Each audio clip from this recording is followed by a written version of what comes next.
Habari za wakati huu ndugu mpenzi mtazamaji na mfuatiliaji wa chaneli yetu. Leo nakuletea kauli tata iliyotolewa jana Machi 4 mwaka 2026 na Waziri Mkuu wa Jamhuri ya Muungano wa Tanzania Dr. Mwigulu Nchemba, ambapo alikuwa akizungumza na wafanyabiashara wa soko la Machinga jijini Dodoma. Ametoa onyo kwa watu wanaodaiwa kukaa vikao na kupinga au kupanga njama dhidi yake. Kauli hii inakuja wakati wa muktadha wa kisiasa wenye mvutano mkubwa Tanzania na inazua maswali mengi kuhusu uongozi, wivu na migogoro ya ndani ya chama cha CCM. Machi 4 mwaka 2026, Waziri Mkuu Dr. Mwigulu Nchemba alizungumza na wafanyabiashara wa soko la Machinga Dodoma, eneo lenye shughuli nyingi za kiuchumi na kijamii. Na katika hotuba yake alitoa onyo kali kwa watu wanaodaiwa kukaa vikao na kupanga njama dhidi yake. Kulingana na ripoti pamoja na video zilizosambaa kwenye mitandao kama Instagram, Facebook na Jamii Forums, kwa mfano kutoka kwa Maulid Kitenge na Jamii Forums, Nchemba alisema wale wanaokaa vikao kujadili huyu tumfanyeje hawamfanyi chochote, na akatumia mfano wa maisha yake ya utotoni akishindana na simba na chui bila kushindwa. Kauli yake inaonyesha kujiamini na kutokuwa na hofu, na inaweza kuwa inarejelea shutuma au migogoro ya ndani ya chama au serikali. Hotuba hii ilikuja wakati wa ziara yake ya Dodoma, ambapo alijadili masuala ya maendeleo, biashara na usalama wa kiuchumi, lakini onyo hili ndilo lililochukua tahadhari zaidi. Ripoti za vyombo kama Jamii Forums na Instagram Reels zinaonyesha kuwa kauli hii ilisambaa haraka na wengine wanaiona kama ishara ya mvutano mkubwa ndani ya CCM au serikali, hasa baada ya uchaguzi wa mwaka 2025 na migogoro ya uongozi. Onyo hili linakuja wakati Tanzania inakabiliwa na migogoro mingi ya kisiasa na kiuchumi. Waziri Mkuu Nchemba, ambaye ni mmoja wa viongozi wakuu wa CCM na serikali, amekuwa akiongoza masuala ya maendeleo na usimamizi wa fedha za umma. Kauli yake inaweza kuwa inarejelea shutuma za ndani za chama, ambapo viongozi wengine au makundi yanaweza kuona yeye kama tishio au mpinzani katika nafasi za uongozi wa baadaye.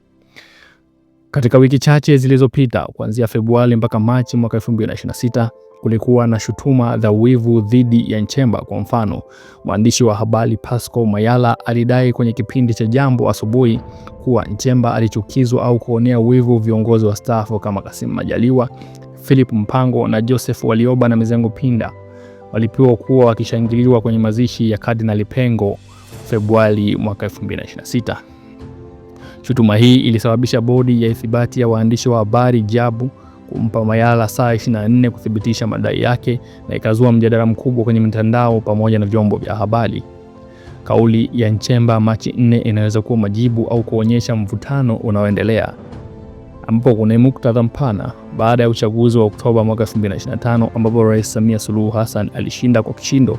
Kuna ripoti za migogoro ya ndani ya CCM kuhusu uongozi wa baadaye, fedha za maendeleo pamoja na usimamizi wa miradi. Nchemba amekuwa akionya dhidi ya saboteurs wa kiuchumi, ambapo kuanzia kama mfano Januari mwaka 2026 alionya dhidi ya kutumia vibaya fedha za maendeleo na ametoa maagizo makali kuhusu uwajibikaji. Onyo hili linaweza kuwa jaribio la kuwatisha wale wanaopinga au kuwaficha, au inaonyesha shinikizo la kibinafsi au kisiasa. Wafanyabiashara wa soko la Machinga walikuwa watazamaji, hivyo kauli inaweza kuwa ililenga kuhamasisha kushikamana na serikali na kutoa taarifa za njama. Shutuma za wivu zimekuwa zikizungumzwa sana. Pascal Mayala alidai kuwa Nchemba hakufurahia viongozi wa staafu kushangiliwa msibani, na hii ilizua mjadiliano mkubwa kwenye Jamii Forums na mitandao mingine. JABU ilimtaka athibitishe, na hii ilionyesha kuwa habari za kisiasa zinaweza kuwa na upendeleo au kutumiwa kushambulia viongozi. Kauli ya Nchemba inaweza kuwa majibu kwa shutuma hizo. Anasema hamunifanyi kitu, na kutoa mfano wa simba na chui inaonyesha kujiamini na kutokuwa na wivu au hofu. Hii inahusiana na muktadha wa CCM ambapo viongozi wakuu wanaweza kuwa na migogoro ya asili kuhusu urithi wa viongozi baada ya Samia.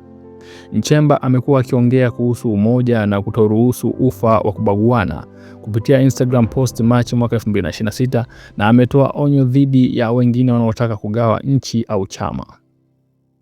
Kauli hii inaonyesha mvutano mkubwa ndani ya siasa za Tanzania. Onyo la Nchemba linaweza kuwa sahihi ikiwa kuna vikao vya kweli vinavyopinga uongozi wake, hasa katika muktadha wa uchaguzi na maendeleo, lakini inaweza pia kuonekana kama ishara ya paranoia au kujilinda dhidi ya shutuma za wivu na migogoro ya ndani. Shutuma za Mayala na wengine zinaonyesha kuwa habari za kisasa au za kisiasa zinaweza kuwa na upendeleo, na JAB inahitaji kushughulikia ili kuepuka fake news. Tanzania inahitaji uwazi na mazungumzo ili kuepuka migogoro ya ndani inayoathiri maendeleo. Waziri Mkuu anahitaji kuendelea na uwajibikaji na kushughulikia shutuma kwa uwazi badala ya onyo tu. Wasikilizaji, onyo hili ni ishara ya mvutano unaoendelea Tanzania. Endelea kuwa nasi, tunafuatilia maendeleo na majibu zaidi. Asanteni kwa kusikiliza, na hivi karibuni nitakuletea taarifa nyingine kadri zinavyozidi kunifikia. Endelea kuwa nasi, na wewe utuachie maoni yako kuhusiana na sakata hili la Mwigulu Nchemba.